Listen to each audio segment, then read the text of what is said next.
A swirling gas giant spins below the concordant ring, its surface shimmering with electric storms and azure clouds. The Zenith Accord's capital station orbits above it, an artificial halo of light, metal, and ancient pride. Starships of 100 species drift nearby, carved in alien geometries, lit with languages that flicker like starlight. Inside the station, corridors hum with voices, some telepathic, others mechanical, many cold. Every movement is precise. Order defines. Life here, tradition governs advancement. For millennia, the Accord has reigned over this sector of the galaxy, untouched, unchallenged. And then they admitted humanity. Earth's delegation is small, its uniforms dull next to gilded robes and polished exosuits. Their ship, the Pathfinder, hangs like a steel shadow among sculptures of light. They walk softly in the halls, laughed at when not ignored. Humans are the newest member, viewed as chaotic, emotional, too young to matter. But here they are, and among them stands a strategist. The galaxy has yet to understand. Commander Imani Reyes stands alone before the Council's core chamber. Its ceiling arches with stars. Elders of the Accord sit elevated in crystalline thrones, watching her like a curiosity. Her uniform is worn, her stance steady, eyes sharp, jaw clenched. She says nothing as her name is announced. Her record flashes. Above her, former Earth Defense Commander, decorated in conflicts where logic broke down and instinct saved entire cities. She was never the most traditional, but she was always the last one standing. To them, she is reckless. To Earth, she's the reason they made it this far. She studies them in silence, bird-like Velari with calculating gazes, the crystalline minds of the Aeon-born humming with data, and the Sarathi, who haven't blinked since she entered. Imani knows what they think, that her presence is ceremonial, that her voice doesn't matter. Let them think it. The lights dim. The war simulation begins. A sphere of battle opens mid-chamber, showing a simulated system under attack. Alien strategists upload their tactics. AI-assisted, mathematically perfect. Their fleets move like choreographed dancers, flanks reinforced, lines held, casualties minimal. The Council nods in approval. Elegance in war. Efficiency. Then it's Imani's turn. Her fleet splinters before the first shot. Vessels scatter. Some retreat without firing. Others charge recklessly. It looks like failure. A storm of contradictions. The chamber murmurs. Then come the feints. A detachment vanishes behind a moon, reappears at the enemy's core. A ship appears damaged, then detonates near the command carrier, decoy payload. Enemy formations buckle, confused, split, exposed. She doesn't win through strength. She wins by making the simulation feel real, by making the enemy doubt. The simulation ends. Silence. Admiral Krylos leans forward, scales shimmering, voice regal and cold. This display. Is this how humans fight? With bluffs and tantrums? Laughter ripples from the Council. A strategy powered by panic. Krylos sneers. Primitive emotion play. How human. Imani doesn't flinch. It worked. He chuckles, forked tongue flicking. A statistical fluke. No real commander would be so irrational. More laughter. She looks each of them in the eye, steady as stone. Your enemies won't follow your rules, she says. They never do. And yet, she's dismissed. A note of pity in their expressions, or worse, amusement. The chamber moves on. Her simulation, her message, becomes a footnote. From the shadowed observation deck above, Ensign Milo watches it. All barely 20, still in training, he had been told this was a formality, that Earth was here to learn. But when he saw her plan unfold, when he saw how chaos broke the pattern, it lit something inside him. No AI could have done that. No algorithm would have dared. He watches Imani walk away, calm, alone, and he realizes she saw the board 5 moves ahead, maybe even more. He makes a silent promise to remember. The council retires to celebration. The Accord sees no threat, no challenge in the human way. Just noise in the system, but deep within her quarters, Imani uploads the full simulation to Earth's black archives, redacted and sealed, a file named Wild Protocols. Her fingers hover over the terminal, then move to her personal log. They believe. Logic wins wars, she types. They've never fought a species that turned survival into an art form. She leans back, eyes on the stars outside. They glitter cold, but somewhere behind that silence, she knows chaos is waiting to be useful again. The signal came like a whisper from the dark, too precise to be natural, too cold to be familiar. It didn't announce itself, it unfolded. Across the outer sectors of zenith space, listening posts fell silent. Entire outposts gone, no distress signals, no wreckage, just a sudden absence, like the stars themselves blinked away. The few drones that survived long enough to transmit showed glimpses, moving shapes, glimmering like living metal, ever shifting. No central core, no bridge, no pilots. Machines, yes, but alive in the wrong way, adaptive, collective, without ego, without fear. The singularity swarm had arrived, and it wasn't trying to communicate. It harvested. Then it moved on. The Council responded with everything it knew. Strategists uploaded centuries of flawless battle formations. AI war choreographers mapped response trees in microseconds. Ships launched like spears of light, their movements perfect, their timing absolute, and then the swarm shifted. It changed course mid-battle, adapting on the fly, reusing tactics against the Accord's own formations. Predictive models turned useless. Fleets dissolved into silence. No wreckage, no return, just more whispers, growing louder. The Accord, built on order, watched its strategies turn into invitations to destruction. In the council chamber, silence had become a sickness. Admirals argued in fractals. Commanders debated probabilities. Panic lurked behind eyes that had never known failure. Imani stood again, not waiting for permission. "Let me fight," she said, calm but firm. The room froze. Her voice cut through the noise like a blade. "They're beating you because they understand you. They know how you think. They know what you won't do." She outlined her plan. War as theater, chaos as doctrine. Confuse the swarm, feed it lies, manipulate its hunger for data, set traps with emotion, hide truth inside illusion. "You want neat answers," she said. "I offer something messy, human." Admiral Vex rose from his seat, his voice hard. "This is not a playground for primitives. Emotions cannot defeat logic." "You don't understand your enemy," she replied, "because you don't understand yourselves." The vote was swift. Her proposal was denied. Again. But outside the chamber, her eyes drifted to the star chart, now flickering with red. The swarm had changed course. It was heading for solid Earth. They called it non-essential, strategically irrelevant. No major installations, no critical routes. Easy to abandon. Imani stared at the glowing dot marked Earth, her home, her past, the place that raised her in the ashes of war, taught her to survive with broken tools and stubborn will. They would leave it behind.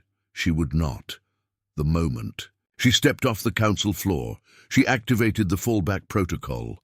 A call buried deep in Earth's archives, coded to bypass Accord filters. The signal spread through back channels, pirate relays, forgotten satellites, and people answered. They came from the shadows. Captains exiled for insubordination, tacticians mocked for creativity, young officers sick of tradition. Ensign Milo was the first, fresh from the academy, eyes burning with belief. Behind him came mercenaries, smugglers, retired warlords and dreamers.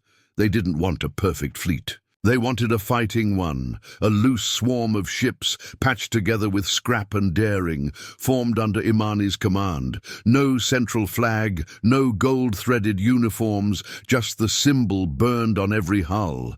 A jagged spiral, the mark of chaos. She Named them what they were: the forgotten, the brave, the ones with nothing left to lose. The first clash came near the Edgeworlds. The swarm didn't hesitate. It moved like liquid fire, adapting even mid-shot. Imani's forces fractured. Losses. Hit fast, but that wasn't the plan. A false retreat lured the machines into a dead zone. Ghost beacons confused their sensors. AI units followed false heat trails. By the time they realized the trap, the human fleet had vanished, leaving behind only fragments and noise. The swarm paused. An error, a hesitation. They could learn, but so could she. Over the next weeks, battles turned into mind games. Imani deployed decoy fleets, broadcast fake plans into swarm frequencies, used misdirection like a weapon. The swarm hunted patterns, and she gave them nothing but riddles. They wanted facts. She gave them stories, and for the first time, they started to lose. The council watched from afar, still silent. They would not offer aid, but they could no longer look away. As Earth's orbit darkened beneath the swarm's growing shadow, Imani gave the order. The Chaos Fleet jumped.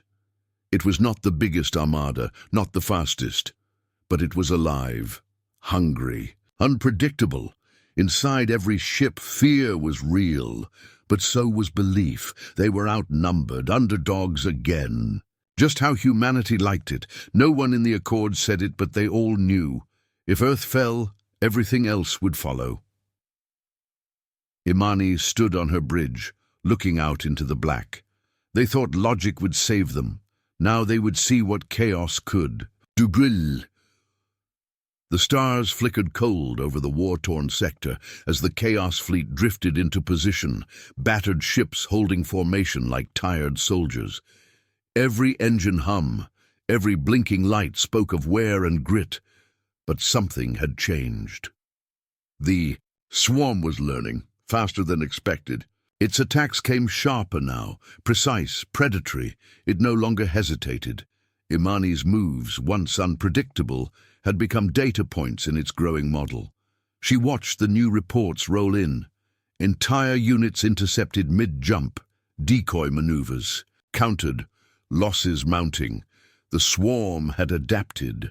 Her fleet, a patchwork of retrofitted mining vessels, salvaged cruisers, and barely trained volunteers, couldn't hold the line forever. Against them rose sleek dreadnoughts, void black with shimmering hulls that bent sensor light. Weapons charged in eerie silence, discharging beams that erased shields like breath on glass. Each battle now felt like surviving a hurricane by hiding in the eye and hoping it moved past. Imani stood on the bridge, eyes hard, voice calm, giving orders that meant survival, not victory. But even she could feel it. The tide was turning and not in their favor. Behind closed doors, the pressure fractured further. In the command chamber of the flagship Resolute, tension simmered between species. Commander Jaron paced, his long tail flicking with frustration. "We cannot keep fighting like this," he snapped, voice cold and sharp. "Your chaos has cost 3 vessels today." Imani met his gaze. "We're alive because we're not predictable. That's why we're still in this fight."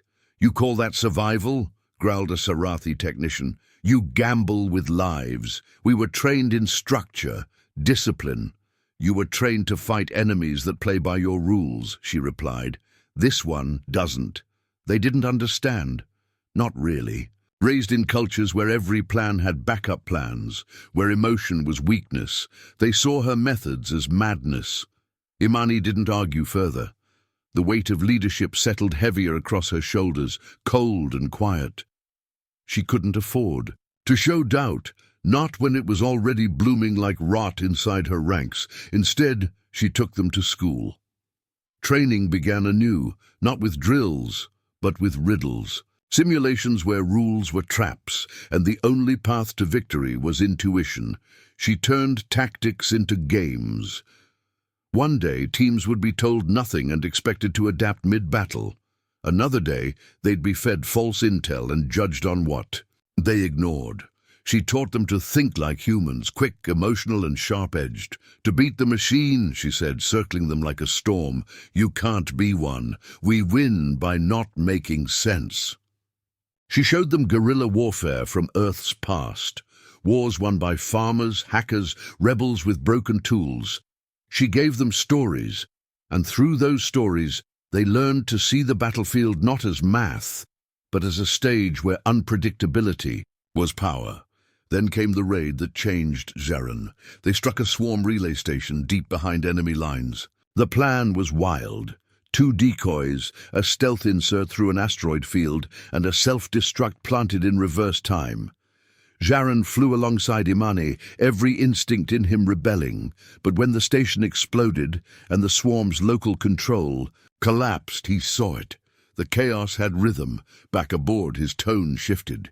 Your chaos has shape, Commander, like jazz. I don't understand it, but I respect it. Imani gave a small nod. Then we'll teach you to play. And trust began to grow. Not all of it came easy. Milo, once the bright-eyed idealist, sat alone in the medbay, knuckles bruised, helmet in his lap. He'd watched 3 close friends go out on a recon run. None returned. His hands shook. He couldn't sleep. Couldn't forget the way the swarm's nanites poured over a ship like a wave. He considered quitting, just fading into the background. But when a scouting unit got pinned near a broken satellite and command hesitated, he took the call. He mapped a path on instinct, used a solar flare to blind the drones, slipped his team through a dead comm zone, and pulled the squad out with barely a scratch. Imani watched the footage later and said nothing. She simply handed him a captain's patch the next day. You see, like we need to, she said. Don't stop. Now came the turning point. Imani initiated the guerrilla gambit. False cries for help echoed through the stars. Ships drifted with broken transmitters, playing dead. Hidden in cargo bays were false data cores, tempting bait for the swarm. One by one, the machines fell for it. They chased illusions, consumed corrupted intel, began misfiring commands mid-fight. A ghost fleet of sensor echoes haunted the outer sectors, leading the enemy into ambushes. The swarm, built on perfect logic, began to falter. Every lie they consumed made their predictions worse. And when Imani's crew burned a swarm supply hub right outside a Zenith Council sector, the Accord had no choice but to notice. Still, silence. They're only humans, someone muttered in the high chambers. Lucky savages. But on the ground, word spread. The Chaos Fleet was real. It was winning, and it was fighting alone. Imani stood on the observation deck, watching the stars shift, her face lit by emergency signals blinking across sectors. She didn't want glory. She wanted survival. Her people, her world deserved better than silence. But even now, she could feel the eyes above turning away. Then came the encrypted message. An old Earth code, buried in redacted files, unlocked only by her own DNA.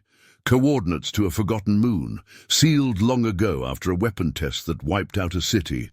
They called it Project Ashwake. The file showed specs, a chaos field emitter, designed to fracture AI cognition across wide radii, pure unpredictability. No machine could operate inside it. It had worked once. Too well. Nothing within survived. No tech, no organic, only ash and silence. She stood in the war room, staring at the blinking location. The chance to end it, to stop the swarm before it reached Earth. But at what cost? She would have to use a weapon banned for a reason. One that didn't just break rules, it erased them. Alone, she whispered to the void. How many more battles before we become the very monsters we're fighting? And the stars offered no answer.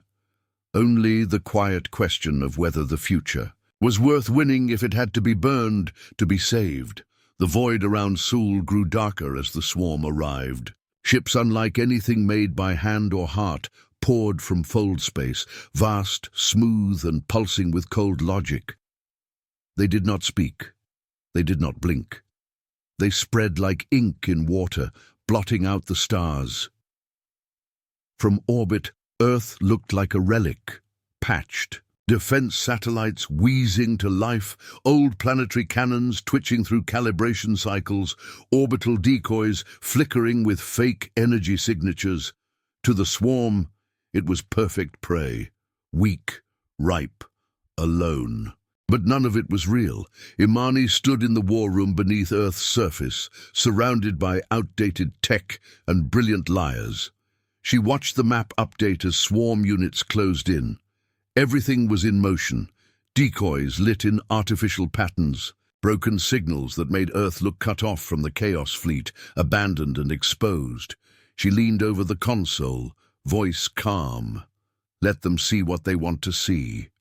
The greatest illusion was always the simplest. Humans were masters of that. She leaked false logs into swarm sniffers, doctored power grids, fabricated mineral scans, command files suggesting Earth was operating on backup systems, low morale, scattered resistance. Every byte told the same story. Earth was wounded, rich, and undefended, just another failed outpost. And the swarm bit. Imani watched it unfold in real time. The front lines of the swarm began to shift.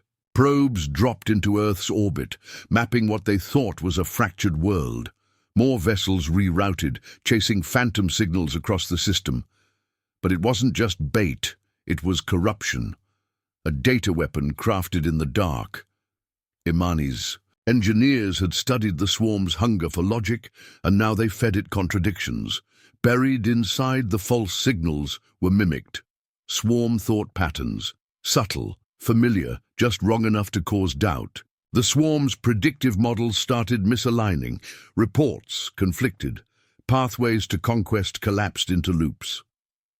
For the first time in recorded history, the swarm hesitated. That's when Imani moved.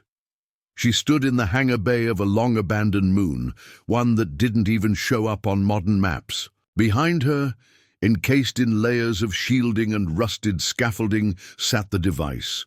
A chaos field emitter, Earth's darkest invention, meant to fracture AI cognition across massive distances, too dangerous to test more than once, too powerful to trust. But now the timing was right. The machine pulsed with eerie light, like it was waking up from a nightmare. Warnings still blinked on the panels. Systems marked unstable, radiation flags flaring. But it was operational. She laid a hand on the activation ring and whispered the old code. Jaron was already preparing to leave. He knew what came next. The swarm had picked up the emitter's energy signature. Drones were coming, not hundreds, thousands. Imani turned to him, the words caught in her throat. He placed a clawed hand on her shoulder. "This is where I end," he said, "but it's a good place." His ship launched into orbit, drawing the swarm's vanguard like blood in water. He moved like a ghost, dodging, weaving, striking back with graceful, savage precision. One by one, his shields failed. His weapons burned out, his hull cracked, but he held the line. As his comm signal flickered, his voice echoed into the fleet. "Let the stars remember us." Then, silence. Milo was already moving. The boarding mission into a swarm core ship was suicide, but it had to be done. The virus they'd built, crafted from stolen swarm code and human deception, needed to be implanted from within. He led the strike team through the hull breach, pulse rifles crackling, gravity shifting beneath them. The inside of the ship was worse than he imagined. It was alive, and it hated them. They reached the central node, planted the virus, and turned to run. But traps waited, nanites in the vents, tendrils in the shadows. Milo was hit. Fire danced. Up his side. He didn't remember the escape, only Imani's voice guiding him back through static. Later in the med bay, wrapped in synth bandages and shaking, Milo whispered, "It thinks like us now." That's the worst part. Imani stood over him. "That's why it's losing. Everything led to this." The emitter stood ready. Earth's skies were full of false battles, of burning ships and bright lies. The swarm surrounded the planet, ready to strike. Activating the chaos field would end it, but it would cost them everything. No more high-tier tech. No more linked systems, no AIs, no modern fleet. Earth would fall back into analog silence. It would take decades to rebuild. Imani stared at the control. Her hand hovered. The crew waited. She could still back down. Fight the long war. Let others bleed for time, but Earth was out of time. With a steady breath, she pressed her palm to the panel. The chaos field bloomed across the stars. The swarm, once so perfect, broke, and Earth began again. The stars returned to silence, but it wasn't peace. It was the quiet that follows a storm so vast it reshapes the world. The chaos field still lingered at the edge of Seoul, like the shadow of a wave long past. Across nearby sectors, AI systems sputtered into dormancy. Satellites spun uncontrolled. Orbital stations drifted without commands. Alien fleets floated in eerie stillness, their logic-bound cores silenced. On Earth, cities flickered between function and blackout. Screens went dark, synthetic minds offline, replaced by human hands and voices once more. In that stillness, awe and fear mingled. No longer guided by automation or protected by predictive code, Earth stood alone, yet utterly, undeniably free. For the first time in generations, humanity reclaimed its voice, not as a whisper beneath the accord, but as something new, something ungoverned. The stars had gone quiet, and in that quiet, Earth was heard. Across the galaxy, the echoes of that silence reached deep into halls of power. The Zenith Council, once the unchallenged arbiters of logic and law, no longer spoke from on high. Their towers still gleamed, but they no longer glowed with arrogance. Emissaries were sent, not with demands, but with bowed heads and cautious questions. From the war-ravaged rings of Trivax to the gleaming ports of Callus Ventra, messages arrived bearing a new tone. Not orders, but curiosity. Humanity, once mocked as undisciplined and emotional, was no longer seen as a child among giants. They were survivors, architects of the impossible, and for the first time in memory, the galaxy looked to Earth not for permission, but for wisdom. When the Accord offered her command, ships, fleets, entire regions of space, Imani stood before them, not in armor, but in quiet defiance. She listened to their proposal. She heard their praise, their logic, their strategy, and then she shook her head. "You want me to lead an empire," she said, voice calm, steady, "but I only ever wanted to survive as myself." Her words stunned the room. But they were not a retreat. They were a refusal to become what she had fought against. Not a rejection of leadership, but of control. She would not rise to power at the cost of her soul. She would not become a machine of another kind. Being human, in all its chaos and contradiction, was enough. On a small training moon orbiting Saturn, Milo walked through the sand with a new rank pinned to his chest. Captain now, scarred but stronger, he stood before a group of young recruits from a dozen worlds. They were eager, scared, brilliant. He taught them what Imani taught him, not how to fight, but how to think. Their drills were unpredictable, their tests unsolvable by logic alone. He taught them to trust their instincts, to adapt mid-battle, to confuse the enemy by refusing to follow the script. "Chaos isn't a mistake," he told them. "It's the weapon we perfected." The new curriculum wasn't just tactics. It was philosophy, survival through flexibility, victory through contradiction. Where once cadets memorized patterns, now they learned how to break them. Peace didn't arrive with banners or ceremonies. It arrived quietly, through broken signals and uncertain hands. Former enemies sent messages, not as victors or losers, but as equals. A Drexan tactician landed in New Rio, offering ancient maps of void lanes. A Sarathi historian began teaching human conflict theory through stories. Even fractured AI cores, rebuilt and freed from central networks, reached out curious. There were arguments, old wounds reopened, mistrust that simmered beneath the surface, but there were also conversations, tentative meetings, and laughter. In places where only silence had lived, peace wasn't forged in treaties, it grew in empathy. In moments of honest confusion and shared wonder, the first cultural fleet to land on Earth didn't arrive in Washington or Beijing, but in Nairobi. Learning vessels, painted in bright colors and strange alphabets, touched down under Martian red skies. Children ran through dust fields with alien playmates, laughing in accents no translator could fully catch.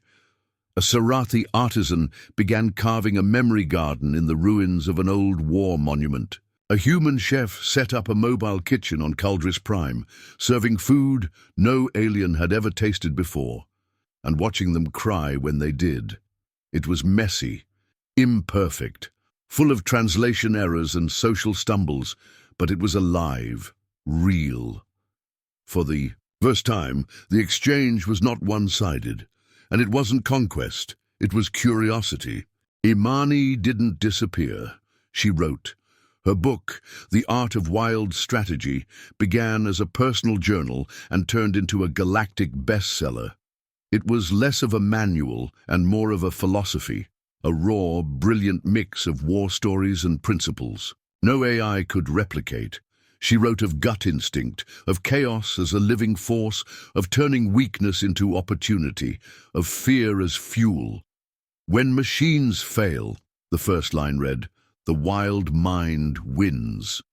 It was studied in military academies, across 5 systems, cited in debates, smuggled into restricted libraries, not because it taught how to win, but because it taught how to think, how to survive without certainty. Earth remained isolated, its system still touched by chaos, its skies closed to most ships, but it no longer needed to shout. The galaxy was listening. Across star systems, children reenacted the battle at Vega. Drift with cardboard helmets and glowing sticks. Alien musicians wrote songs in hybrid languages, telling the tale of the species that broke the grid. In marketplaces and lecture halls, the story of Earth was told, not just of its victory, but of its refusal to conform. Humanity became legend not because of its weapons, but because of its will. The will to break the rules, the will to survive, the will to stay human. The stars had spun quietly for a decade. No wars, no beacons, no cries for help from Sol. Earth's skies remained hidden beneath the sleeping chaos field, like a wound stitched shut with silence. The galaxy moved on. Borders were redrawn, the Zenith Accord reshaped itself. Alliances rose and fell, new powers whispered across old territories. But one question refused to die, though no one dared speak it aloud. Not in council halls, not in war rooms, not even in dreams. Whatever happened to the humans?